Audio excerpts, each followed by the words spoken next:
dowladda Koonfur Afrika ayaa lacag gaaraysa 500,000 oo dollar ku wareejisay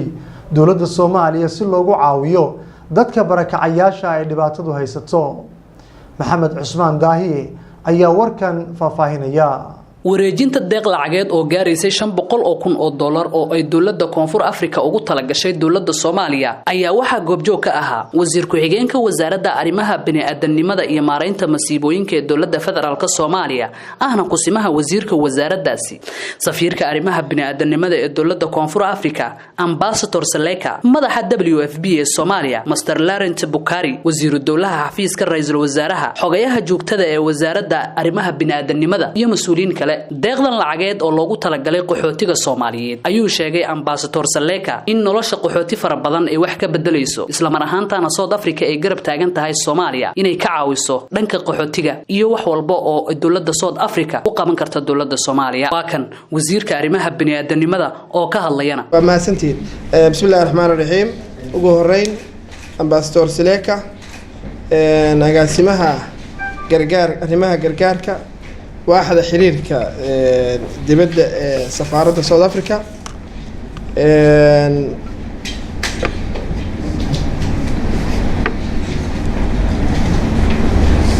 مستر لوران بوكيرا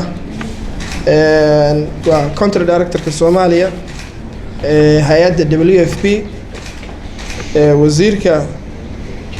الدولة وزير الدولة حفيز رئيس الوزراء xogayaha joogtada ee wasaaradda gargaarka saxaafadda marti sharafta kale ee meeshan ka soo qayb gashay ugu horeyn salaamu calaykum waraxmatullaahi wabarakaatu maanta halkan waxaan u joognaa inaan deeq ka timi dowladda South Africa taasoo dhan 500,000 oo dollar oo loogu talagalay dadka abaartu saamaysay lacagtaas oo insha Allah noqon doonta sida halka aad ka aragtaan qalabkan oo aan ka wada shaqeyno WFP sida loo gargaari lahaa dadka tabaalaysan South Africa ay soo marisay WFP oo ay noqon doonto waxaan loo yaqaan food voucher-ka oo la siiyo qoysaska sida billaha ah ayna ka qaataan dukaanada waaweyn waxaan uga mahad celinaynaa mar koowaad iyo mar labaadba dawladda South Africa oo deeqdan soo gaarsiisay waxayna deeqdani ay socon doontaa muddo 6 bilood ah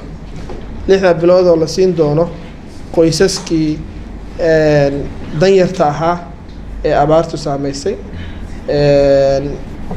qaxootiyada barakacayaasha ah ee ku nool Soomaaliya iyadoo aan rajayn doono insha Allah inaan u qaybino dhammaan gobolada Soomaaliya siday ugu deeqi kardo iyadoo aan soo saari doono ay soo raaci doonto bileedkayaga bil walba aan soo saarno wasaaradda gargaarka iyo maareynta masiibooyinka waxaan leenahay South Africa aad iyo aad baa mahadsantihiin insha Allah waxaan idinka rajaynaynaa inta ay ka badan iyadoo xiriir wanaagsan oo aad u qoto dheer uu ka dhaxeeyay labada dawladood إن شاء الله وحللنا هاي هذه أدبا ما سنتهين دولتها الصومالية يا سود أفريقيا يا كدحية حرير صاحبتنا مقطر دير كاس ومدفر بدن بري وجري إسلام رهان تانا وقت الجراء لعقتن وجاري سشن تبقول أو كونوا دولار أو دولة سود أفريقيا وده غير دولة الصومالية أي واحد بدن كبدل يسوع ملاش قحوتي فرب بدن يكون قن مجال مقدشو يقبل هذا كلا دوان الدلك محمد عثمان داهية صومالي كيبل مقالة عاصمة داهية مقدشو